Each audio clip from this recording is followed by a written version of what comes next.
Now, with the words of our state's leaders at our backs, it is time for us to dive into a very abbreviated history of the blueprint for Maryland's future. To ensure that we are all on the same page and can identify trends in implementation, we're going to share some slides and take a couple minutes to ground us in where we started in 2016, all the way up to where we are right now.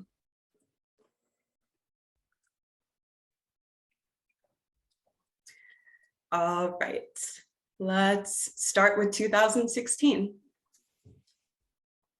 Next slide, please. So in 2016, the Commission on Innovation and Excellence in Education, which later came to be known as the Kirwan Commission after its chair, was established with the approval of House Bill 1415. Later that year, the commission hosted its first full meeting and formulated itself. The commission was a 25-member body with slightly fluctuating membership and was charged with updating the state's education funding formula and making policy recommendations to create a world-class system of public schools in the state. In 2017, let's move to that next slide, thank you. There was a lot of research and discussion that took place throughout the year. Many meetings of the commission were held.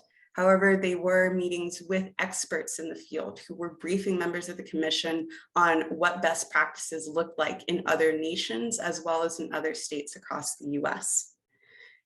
In September of that year, the first series of statewide public hearings where the Kirwan Commission discussed their findings and preliminary thoughts with members of various communities took place. And this was really, really historic because we don't often see a lot of commissions taking this kind of time to meet locally with directly impacted constituents.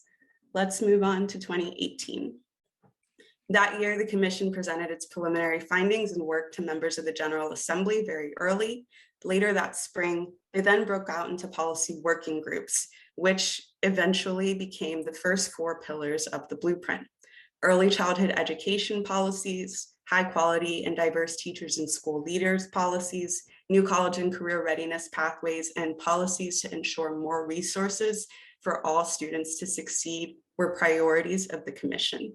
These working groups operated as mini commissions themselves and held a host of public hearings and offerings for testimony from directly impacted folks who really cared about these concrete issues.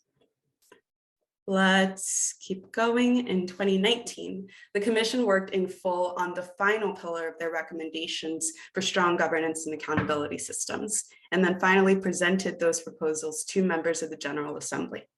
Later that summer, after the commission had done the work to evaluate what was best and what Maryland students deserved, then their funding formula work group met to cost out the policy recommendations and evaluate and make updates to the way the state funds public schools.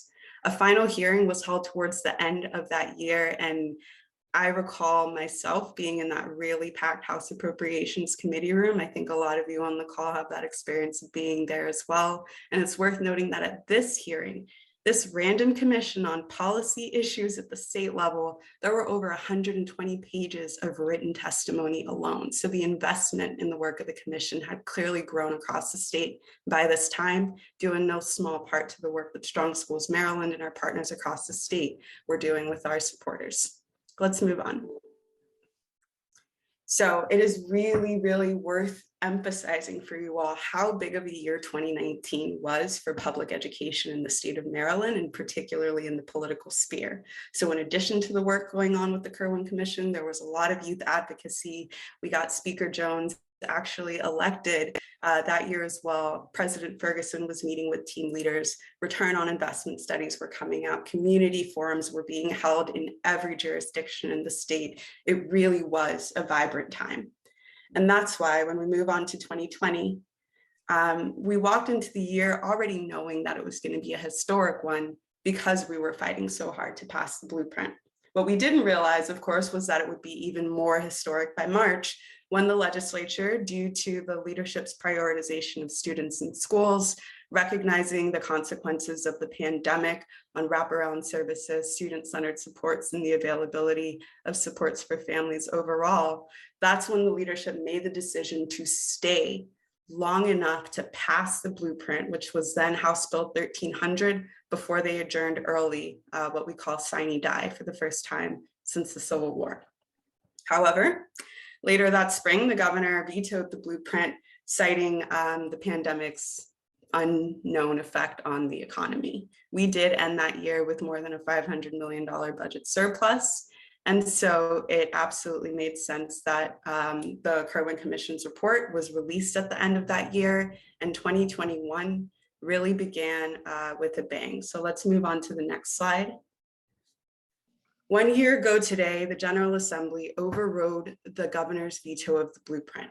Now, the House of Delegates actually did this on February 7th last year, but on February 12th, the Senate followed suit, and that is the official enactment day. On the screen, you can see a quick look at the vote in the House of Delegates on that veto override. And it is worth noting that when the Blueprint for Maryland's Future veto was overridden, there was another piece of legislation called the Built to Learn Act, which had a lot of school construction funding associated with it, whose veto was also overridden. So this past fall, after much consternation and a lot of resistance from the governor, we did get the Accountability and Implementation Board appointed, which is a really critical body to ensure that the blueprint is implemented with fidelity. However, we found out that the governor had chosen not to fund the AIB to do their work. This means that even though their operating budget, which is supposed to support 15 people, is $1.8 million, they only have a little less than $700,000 to work with in terms of holding local and state government entities accountable for implementing the blueprint well. If you know anything about public education, you know what happens when you try to ask folks to do more with less. It doesn't work out well. So let's keep it moving. And this is where we find ourselves today. It is 2022. Last month, the governor introduced a state budget proposal for next year that underfunds the implementation of the blueprint by a total of about $140 million. 99 million of that is taken from Baltimore City and a little over 26 million from Prince George's County. The rest of the funding would go to support teachers in pursuing national board certification, help establish the Career and Technical Education Committee, provide behavioral health supports for school leaders and educators, and much more. This past Monday was the first day of work for the AIB's executive director, their one staff person, and there is a lot of information that we'll be learning from them later on this morning. At this point, however, it is very, very clear to us all that the Blueprint for Maryland's Future is attempting to do something different and something very necessary. We have never aspired to a world-class education in the state of Maryland before, not with one voice, not with a piece of policy, and not with the level of investment that Maryland has secured.